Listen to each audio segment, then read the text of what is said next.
আসসালামু আলাইকুম এভরিওয়ান, সবাই কেমন আছেন? আশা করছি সবাই অনেক বেশি ভালো আছেন। সবার জন্য আবারও একটি রেসিপি নিয়ে চলে আসলাম। আজকে আপনাদের সাথে শেয়ার করব বিফ কালা ভুনার রেসিপি, তাও আবার একদম ঘরে থাকা মশলায়। কোনো রকম দামি মশলার কিন্তু কোনো প্রয়োজন নেই। খুব সহজেই আপনারা এই কালা ভুনার রেসিপিটি তৈরি করে নিতে পারবেন। তো চলুন দেখে নেওয়া যাক কিভাবে আমি তৈরি করেছি। ফার্স্টেই এখানে আমি 1 কেজি পরিমাণ গরুর মাংস নিয়েছি। হাড় চর্বি সহই আছে এখানে। শুধুমাত্র সলিড মাংস দিয়ে কিন্তু ভালো হবে না। তো ফার্স্টে আমি এখানে স্বাদমতো দিয়ে দিলাম লবণ, লাগলে আমি আবারও টেস্ট অনুযায়ী দিয়ে নিব। এরপরে দিয়েছি 1 চা চামচ রসুন বাটা আর 2 চা চামচ পরিমাণ আদা বাটা। জিরা বাটা দিয়েছি আমি এখানে 1.5 চা চামচের মতো। আপনারা চাইলে জিরার গুঁড়া ব্যবহার করতে পারবেন। এখানে হলুদের গুঁড়া দিয়ে দিলাম 1.5 চা চামচ, ধনিয়ার গুঁড়া দিয়ে দিলাম 1.5 চা চামচ, শুকনো মরিচের গুঁড়া দিয়ে দিচ্ছি আমি এখানে 3 চা চামচ পরিমাণ। তবে ঝালটা যার যার টেস্ট অনুযায়ী বাড়িয়ে অথবা কমিয়ে দিতে পারবেন। এরপরে আমি এখানে অ্যাড করেছি প্রায় হাফ কাপের মতো পেঁয়াজ বেরেস্তা আর ভরে 1 মুঠো পরিমাণ কাঁচা পেঁয়াজ কুচি দিয়েছি। আর বেরেস্তা ভাজার যে তেলটা ছিল, প্রায় হাফ কাপের মতো তেল ছিল এখানে, সেটাও আমি অ্যাড করে দিলাম। আর ভালো মতো মেখে নিতে হবে। কালা ভুনা রান্নার মেইন একটা পার্ট হচ্ছে ভালো মতো হাতে মেখে নেওয়া। পেঁয়াজটা নরম হয়ে যাওয়া পর্যন্ত আমি এটাকে বেশ ভালো মতো হাতে মেখে নিয়েছি আর 1 ঘন্টার জন্য রেস্টে রেখে দিব। 1 ঘন্টা হয়ে গিয়েছে, এবারে রান্না করতে চলে আসলাম। আমি যেই কড়াইতে পেরেস্তাটা ভেজে নিয়েছিলাম সেই কড়াইতে আবারও এটাকে ঢেলে দিলাম। হাই হিটে নেড়েচেড়ে মিশিয়ে নিচ্ছি। এই পর্যায়ে এখানে আমি অ্যাড করে দিব কিছু গরম মশলা। একদমই সিম্পল কিছু গরম মশলা এখানে ব্যবহার করছি আমি। 2-3 টুকরা দারুচিনি, একটা তেজপাতা মাঝখান থেকে ছিঁড়ে দিয়েছি, 2টা লং আর 2-3টা হবে সবুজ এলাচ। এখানে আমি গরম মশলার গুঁড়া ব্যবহার করব, সেই জন্য কিন্তু আলাদা করে কোনো গরম মশলা ব্যবহার করছি না। আস্ত গরম মশলা যেমন স্টার অ্যানিস, কালো এলাচ, জায়ফল, জয়ত্রী, তো এগুলো হচ্ছে আমি আলাদা করে ব্যবহার করছি না।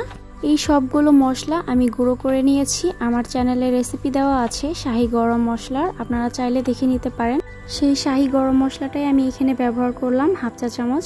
মিশিয়ে দিয়েছিলাম, ঢাকনা দিয়ে ঢেকেও দিয়েছিলাম। ঢাকনাটা তুলে নিচ্ছি। এই পর্যায়ে অল্প কিছুটা পানি উঠে এসেছে। আমি কিন্তু একদম লো ফ্লেমে এটাকে রেখে দিয়েছিলাম।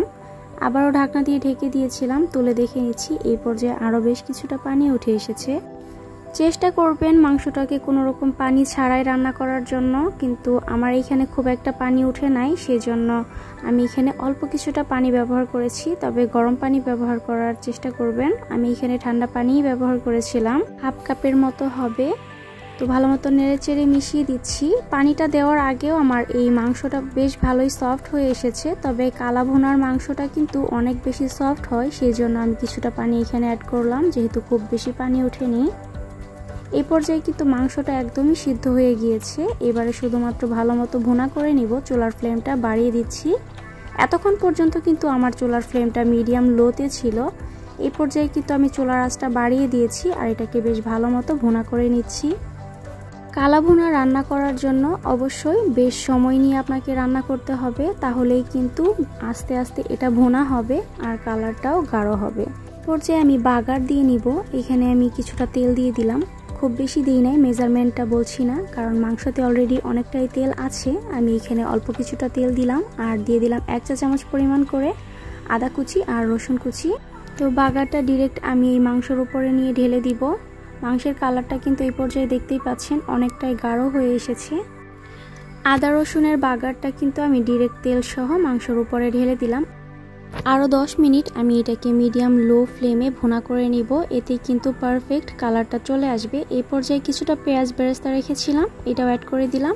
আর হাফ চামচের মতো আবারও এখানে আমি শাহি গরম মশলাটা অ্যাড করে দিয়েছি। আপনারা শেষে কিন্তু এই গরম মশলাটা দেওয়ার চেষ্টা করবেন, ফ্লেভারটা আরও বেশি ভালো আসবে। এই তো কালা ভুনাটা রেডি হয়ে গিয়েছে, আমি সার্ভ করে নিয়েছি। ঠান্ডা হওয়ার পরে এটার কালারটা কিন্তু আরও ডার্ক হয়ে যায়। দেখতে কিন্তু অনেক সুন্দর লাগছিল। দেখতে যতটা না লোভনীয় লাগছে, খেতে তার চেয়ে আরও বেশি মজার হয়েছিল। আপনারা একবার হলেও এইভাবে ঘরোয়া মশলায় এই কালা ভুনা রেসিপিটা ট্রাই করতে পারেন। ভালো লাগলে অবশ্যই আমাকে কমেন্ট করে জানাতে পারেন। আজকে কোনো রিকোয়েস্ট করছি না, আজকের মতো এই পর্যন্তই। সবাই ভালো থাকবেন। আল্লাহ হাফেজ।